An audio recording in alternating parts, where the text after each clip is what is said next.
felt it your entire life, that there's something wrong with the world. You don't know what it is, but it's there, like a splinter in your mind, driving you mad. Do you know what I'm talking about? I've got one that can see. Where there's thunder, there's lightning. John Nada. This is a video that I've been kind of eager to make. It's addressing a video made by Black Pigeon Speaks, MGTOW, and the Cancer of Porn on Society. That's the title of the video. So, of course, immediately upon seeing it, I had to address the things that were being said in the video, because I've seen a couple videos like this here recently, and it seems to run a theme of, I have not really seen that many videos of his, but he appears to be some kind of Tradcon alt-right type, which, you know, if that's your bag, that's all fine and well. But he never actually addresses, just like many of these videos never actually address how pornography is actually negative for guys. It's always that the pornography is negative for society or somehow negative for women, but it's never how it actually adversely affects men. Sort of like how society, and particularly American society, loves and glorifies warfare and talks about how war is great for society, it's great for progress, but yet for the individual man who is thrown into it, which if you've ever seen All Quiet on the Western Front or read the book, I'm gonna probably misquote it here, but the basic idea of, you know, here we are sending these young men, young German men against young French men against young Englishmen into battles of which none of them, you know, have a stake or a claim or stand to gain anything. It's basically a proxy war using these young men as pawns so that these old men who disagree with one another can have it out in the safety of a conference room, not having to be on the battlefield. But basically, it's a 7-minute video, and I thought about playing excerpts, but I'm not going to bore you with that. Basically, the entire argument is he starts out talking about how, you know, women are getting vaginoplasty and anal bleaching and doing all these things to change their bodies and to contour their bodies to what they feel is the accepted image. And he's blaming this on not the narcissism inherent in female nature, but rather he's saying that women are doing all these things because of pornography and the widespreadness of pornography and the acceptance of pornography. And by proxy, blaming men, because we all know that it is the majority of the time when one thinks of pornography, they think of guys. Although, you know, I have met many people throughout my travels, and many of them female, that also partake just as heavily in it. But the stereotypical view is that it's primarily a male venture. And so, therefore, all men are responsible because of our indulgence in pornography in making women feel inadequate enough that they have to go and undergo the knife, so to speak. Again, nothing said of how, you know, narcissistic many women are. I mean, this is a good point, you know, and however you feel about Chris McCandless or know the Chris McCandless story, you know, that is an example of when men embark on something, when men quote unquote go and find themselves, whether you agree with his actions or not, you know, he goes out and does something external and challenges himself. Whereas I don't know of any female version of Chris McCandless. You know, it all goes back to their, you know, man's inherent value is in his ability to change his environment and to innovate and create. Whereas with women, it's all about their looks. It's all about their aesthetics. And so they don't go into the wild. They don't take a project truck and build it from the ground up. They go to the salon. They go to a plastic surgeon because their inherent value, and even they recognize this, is in their external beauty. But that being said, he never talks about how pornography is, you know, has a negative effect on men. He talks about how it negatively affects society i.e. negatively affects the nuclear family, that it causes this breakdown in the traditional family. Now, is it pornography that has caused this, or is it the no-fault divorce culture that we live in that has caused this? Because again, the blame is shifted from what the actual cause is to saying that basically you're going back to the whole argument that this man-child argument that men are not wanting to get married because they're not responsible. They want to sit around and play video games. This kind of argument, when in reality, most guys that are going their own way are going their own way for a multitude of good reasons. That being no-fault divorce, that being the possibility of losing everything you have, including your freedom, at the whim of a female. And it never actually places the blame on the actual cause of things.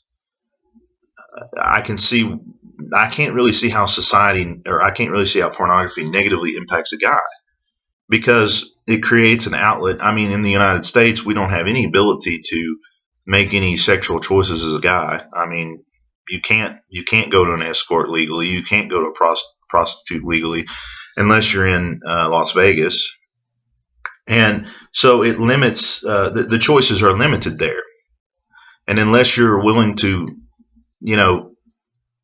engage and agree to some form of indentured servitude, you have no sexual outlet. And even then, let's say you have a girlfriend or you're married.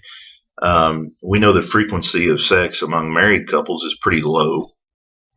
But even having those things, he talks about how it negatively affects the prefrontal cortex or some kind of thing like this. He points out studies where it creates an addiction and all this sort of thing. Even if we were to agree that all the negative things about pornography and pornography use were true, they still would be nowhere near as devastating and as negative as what a woman could do to you as a male. Even if we said that it did all this rewiring of the brain and everything else, it would still be a safer alternative than to try to date somebody in today's modern dating world and in today's relationship atmosphere, where you can be accused of false rape, where you can,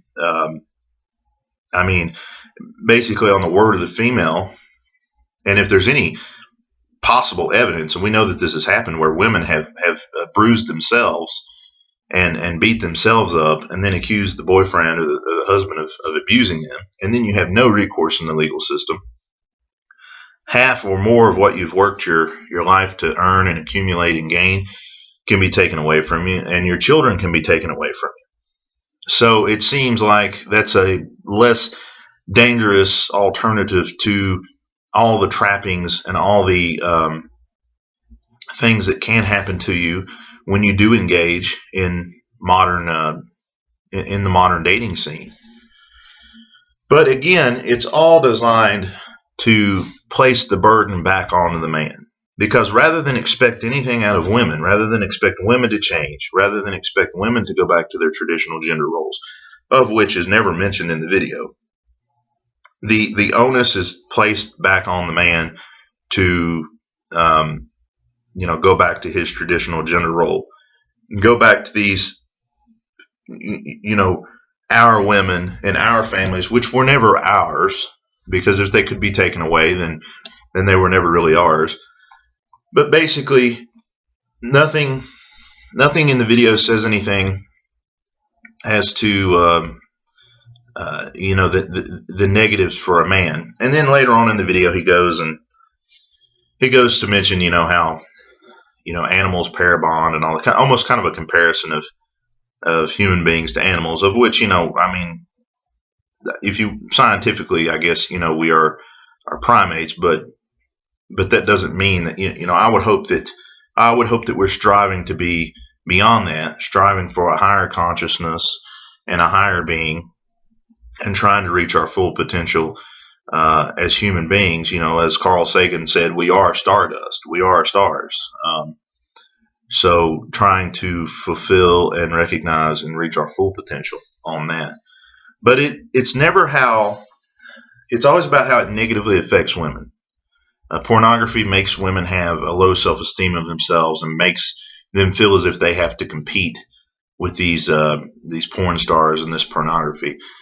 Whereas they could never really compete because they're so busy being entitled, and men are just so sick and fed up with it, and don't have enough hours in the day to entertain these entitled women of today, that we've simply found an alternative that works. And then, once we've used it for whatever we need to use it for, we go on about the rest of our day and the rest of our lives. Once we reach that Kinjamatu state of being, we realize, okay, we have satiated that need, and so we go on about our business. It's kind of like, and I saw in a video a while back about how, basically you can simply will yourself not to engage in pornography and masturbation and all that sort of thing. But there was never a good argument given as to why you shouldn't do that. I mean, it's all relative in terms of, what is chronic for one and what is an addiction for one may not be for another. And it was sort of like saying, it's sort of like saying, well, you don't need food to survive. You can will yourself not to eat, or you don't need to use the restroom. You can will yourself not to, it's treating something that really is just a natural, just as natural as hunger or thirst, or, the need to relieve oneself. It's treating something that is just as natural as that and trying to put it in a light and demonize it into something beyond what it really is. And again, it's a very liberating thing for men, because with that outlet, many of us can truly go our own way and not have to deal with the entitled women of today, and not have to deal with the demands. And for some people, that's their only outlet. It puts the onus on, and that's what's so funny about it is, 80% of the women are going for 20 to 10% of the men anyway. So I never have understood why it is that they care so much about what we're doing. If we're really that undesirable, if we really have nothing to offer these people, then why do they care what we do? Why do the Tradcons care what we do? Why do the feminists care what we do? And it simply goes back to truth makes progress. Truth cannot be stopped. And they're seeing the level of people, the number of people that are waking up to the truth. And ultimately, you ask yourself the question of, what is the big deal if I go my own way? Why does anybody care? And the reason is because they do want to enslave you. They want to use you. You are a cog in their wheel. And they realize that without us, society, the presses are halted. Society comes to a screeching halt. And they can afford for a few of us to wake up. And at first they laughed at us and mocked us. Then they tried to ignore that it was going on. And now they see the groundswell and the massive numbers of people that are waking up. And they're beginning to get worried about it. But I look at pornography as a liberating thing for guys. And you need to only look at the number of videos out there that are against it, and the stance that they always take is how it's negative for women, negative for society, but there's never anything said about how it's bad for men. By the end of every video I've seen, I only get the impression more and more that it's a tool. It's a liberating thing for guys. It creates that ability to break free from the monopoly that the gynocracy has on the sexual marketplace. But there will always be those out there. And see, that's the thing. And it's been said before that there's really not that much difference between the feminists and the Tradcons. They're both trying to shame each of us back onto the plantation. They're both trying to basically say that men need to adhere to their traditional gender roles, and meanwhile giving women a free pass to be and do whatever it is that they want to do. And so you have to be wise to those things, because especially with the Tradcons, they will come at you as a friend, they will come at you as an ally, but in reality they want to take your freedom away. just as much as any feminist wants to take your freedom away. The only difference is they come at it with this air of, trying to seduce you with the traditional family life, trying to seduce you with the traditional culture and the wife and the kids and all of that. When in reality, we know that the genie is out of the bottle, the toothpaste is out of the tube, and there's no way of putting it back in. But yet they're trying to convince us that we can recreate that, we can have that. Much like Lucifer tempting Jesus in the desert. Just bow down and worship. Bow down and worship at the altar of gynocentrism, and this can all be yours. Well, that's going to do it today for the program. As always, you're free to do as you're told.